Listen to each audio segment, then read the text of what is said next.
Good afternoon, everyone. I want to thank you for tuning into my presentation for the senior seminar class.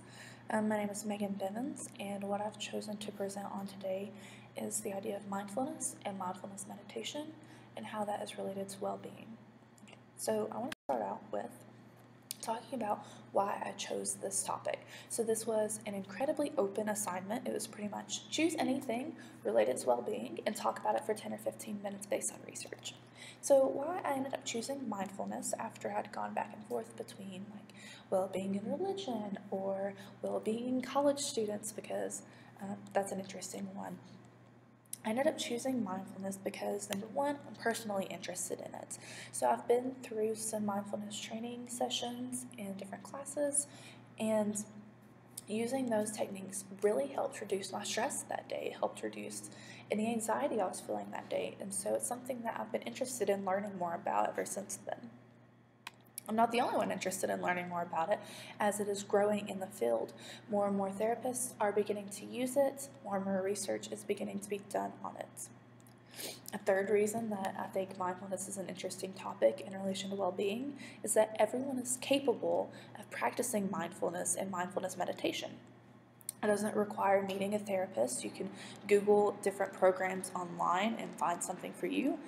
It doesn't require you to buy any expensive equipment or take time to get a behavior plan put together or anything like that. It is very accessible to the general population. And a fourth reason is it's not something that we really discussed in class. And so I wanted to choose something that we didn't really talk about in class, something that I could expand on my own, and something that I didn't feel like I was just repeating myself with the writing assignments and discussion that we'd already done. And so before we get started, I just want to define some terms so we're all on the same page as we go throughout the rest of this presentation. And so the definition of well-being that I'm using comes from Ryan and Deci, which is an article we read in the first module in this class. And it consists of 4 things. So it's a combination of subjective well-being, personal growth, a feeling of happiness, and a sense of meaning. That's where I'm deriving what well-being is throughout the rest of this presentation, and I'll be referring back to different aspects of this definition as I talk more about the benefits of mindfulness. So the second thing I need to define is mindfulness. So mindfulness is an awareness drawn from paying purposeful attention to the present moment and non-judgmentally experiencing each moment. So mindfulness is all about just paying attention to what is going on around you, being present and experiencing what is going on around you from moment to moment. So I want you to just keep these 2 definitions in mind as we go throughout the rest of the presentation so we're all on the same page. So a little bit more on mindfulness. Mindfulness is a Buddhist concept, and there are 2 types. So number 1 is focused attention, and this is exactly what it sounds like. It's focusing your attention on one object. So for example, the sensation of your breathing. So if you're meditating, you're focusing on how your chest rises and falls as you breathe, or how the rest of your body feels as the air comes in. That kind of thing is what focused attention mindfulness is about. So the second type is called open monitoring, and it's kind of the opposite.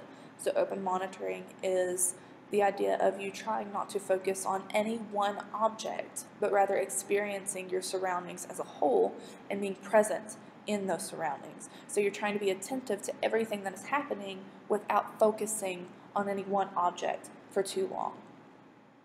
Most mindfulness programs, even really simple meditations, include both types of mindfulness. So a little more on the background of mindfulness itself. So according to Malinowski, it is experiencing an unprecedented surge of popularity in the field. So I alluded to this in the beginning, but I want to talk a little bit more about it now. More therapists are on board with mindfulness. More are experimenting with how meditation can help their treatment and help their clients better. And then also researchers are getting on board. Researchers are wondering, why does this work? What are the mechanisms behind it? And they're trying to find those things out. So the second point, again, research still working on determining the exact psychological and neurological processes and mechanisms that are involved in mindfulness and those that contribute to the benefits of mindfulness. But we're getting there. It's on a big steady hill up. So some of the known benefits so far, for example, is that mindfulness can help create a disengagement from automatic thoughts, habits, and unhealthy behaviors. And so this disengagement helps in self-regulation of behavior, which is something that Ryan and Deci claim contributes to well-being. So what I wanted to look at next was kind of how mindfulness meditation can help the different populations. And so I looked at adults and then children and adolescents and what the research had to say there. And so as far as the research for adults, they found that meditation positively influenced attentional functioning. And so if we want to go back to my definition of well-being, this contributes to these adults' ability to pursue personal growth.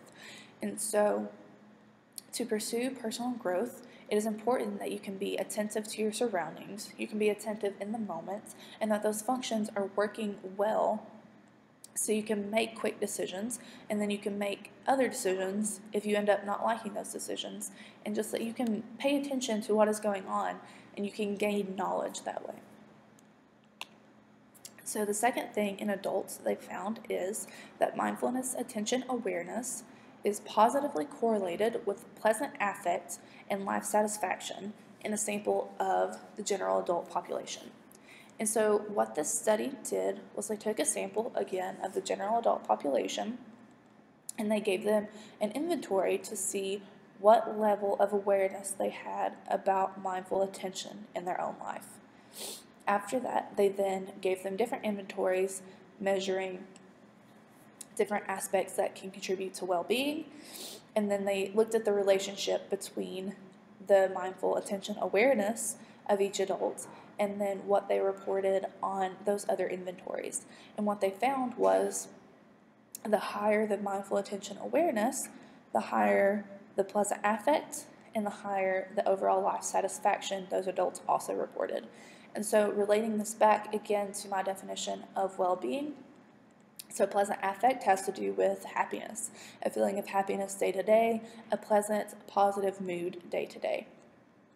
And then life satisfaction, that has to do with the sense of purpose or the sense of meaning, that you're satisfied in what they're doing. They feel like they are doing something important and something that has meaning.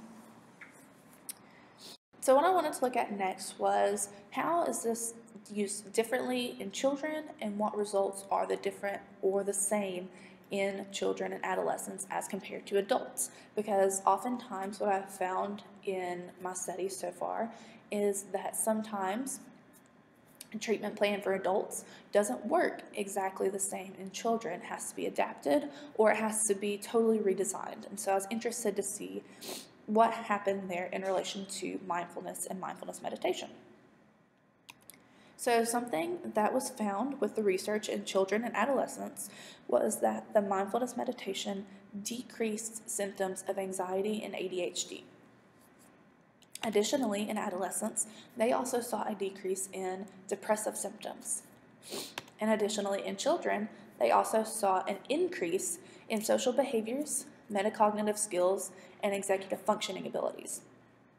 This relates to almost every aspect of my definition of well-being. So it goes back to subjective well-being. This is related to especially that reduction in symptoms of anxiety and the reduction of depressive symptoms. And so these both have to do with how you feel you are doing, how you feel your well-being is in your subjective terms. Secondly, it has to do with the feeling of happiness. So again, this is related especially to that reduction in depressive symptoms. So a big symptom of depression is an overall feeling of sadness, an overall negative mood. And so reducing that negative mood and that feeling of sadness is going to in turn increase day-to-day feelings of happiness. And a third really interesting idea is in the personal growth category of that definition. And so when children increase their metacognitive abilities and their executive functioning abilities, then they are better able to pursue personal growth because they are able to make informed decisions. They are able to take a step back every now and then and reflect on what they're doing and analyze what is working and what is not and any cognitions that need to be changed. So this was a really big positive results for the research in children and adolescents. So this looks like it could be something in this population that could really help increase their well-being. So now you might be thinking, well, how do I get in on the benefits here? You said anybody can do it. How do I do it? So again, you can find countless programs online. You can just Google mindfulness meditation and pages go for days. You can just find all kinds of things. An article that I found that I really liked was from mindful.org, and they presented their top 5 apps for mindfulness. So if you're like me, you have your phone on you at all times, and apps are super useful to you. And so to be able to find an app that can help me learn how to do this mindfulness meditation and help me learn how to be attentive and present in my day-to-day life could really help increase my well-being. The app that they had that I liked the best was one called Aura. So the way this app works is that they give you a personalized 3-minute long meditation each day, and the creators claim that meditations are never repeated, so you never have the same program twice.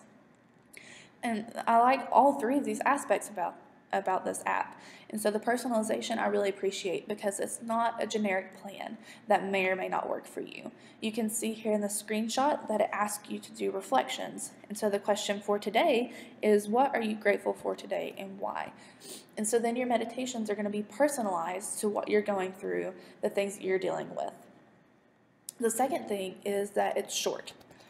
So as a busy college student, as all of us are, I don't have time to go through a 20 or 30 minute meditation every single day.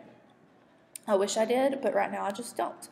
However, I do have time for a 3-minute program, and I really like just the accessibility of that and the usefulness of that short program, and you're still getting the benefits from mindfulness meditation, even though you're only spending 3 minutes a day doing it. And so the third thing that I thought was really interesting about this app was how they claim that their meditations are never repeated. So this keeps things interesting, keeps them refreshing, and makes sure that you're always challenged to push yourself further into your mindful awareness. So I just want to thank you again for tuning in and listening to my presentation today. I hope that you have gotten something out of it, and I hope that you are interested in looking more into mindfulness and how you can reap the benefits of mindfulness meditation. So here are my references, and that's all.